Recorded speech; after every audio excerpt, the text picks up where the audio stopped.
শুধু দর্শক, আমি জাতীয় প্রেস ক্লাবের সামনে আমরা দেখতে পাচ্ছি অবস্থান কর্মসূচি চলছে। বাংলাদেশ এলএসপি ঐক্য পরিবার তারা আসলে আজকে 10ম দিন পালিত করছে এবং 10ম দিন পর্যন্ত তারা তাদের অবস্থান ধরে রেখেছে। আমি সেটাই দেখানোর চেষ্টা করছি। বেশ কয়েকদিন লাগাতার বৃষ্টি ছিল, তার মধ্যেও আপনারা ছিলেন। শুধুমাত্র শুক্রবারের দিন আপনারা বন্ধ করছিলেন এবং আজ 10ম দিন, গতকাল থেকে আবার আপনারা 3 দিন চলছে আমরা দেখতে পাচ্ছি। আপনাদের কি কোনো রাষ্ট্রের পক্ষ থেকে কোনো টাকা হয়েছে কি না, বা আপনাদের অবস্থানটা কি, আপনারা শেষ পর্যন্ত কী চাচ্ছেন? আপনার নাম পরিচয় দিয়ে বলুন, কোথা থেকে এসেছেন? আসসালামু আলাইকুম, আমার নাম মোহাম্মদ ইনামুল হক, আমি বগুড়া শাহজাহানপুর থেকে এসেছি। আমরা দীর্ঘ 10 দিন যাবৎ এখানে অবস্থান কর্মসূচি পালন করছি। আমরা এলএসপিরা ডিপার্টমেন্টকে আমরা অবগত করেছি। আমরা 31 মার্চ থেকে আমরা প্রকল্প থেকে আমরা চাকরি থেকে বঞ্চিত, আমরা এখন বেকার।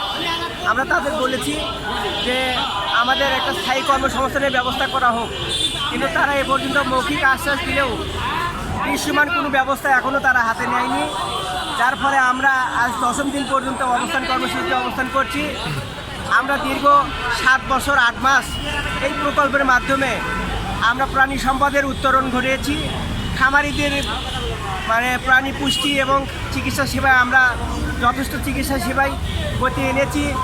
প্রাণী সম্পদ আরও উত্তরোত্তর বৃদ্ধি পেয়েছে। যেখানে 1.3 রেমিটেন্স ছিল, সেখানে 1.84 হয়েছে জিডিপি।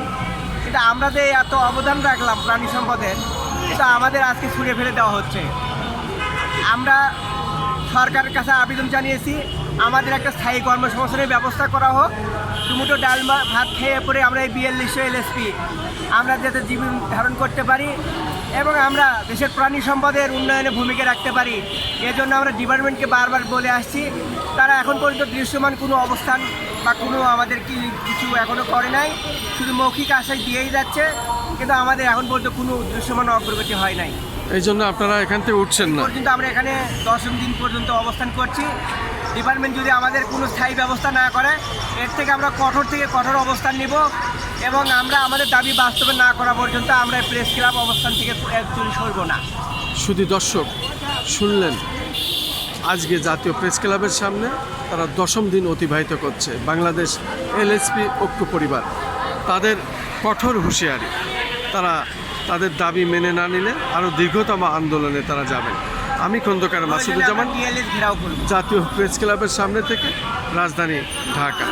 ধারাবাহিকভাবে আমরা এটা প্রচার করে যাচ্ছি আমার চ্যানেলগুলির পক্ষ থেকে।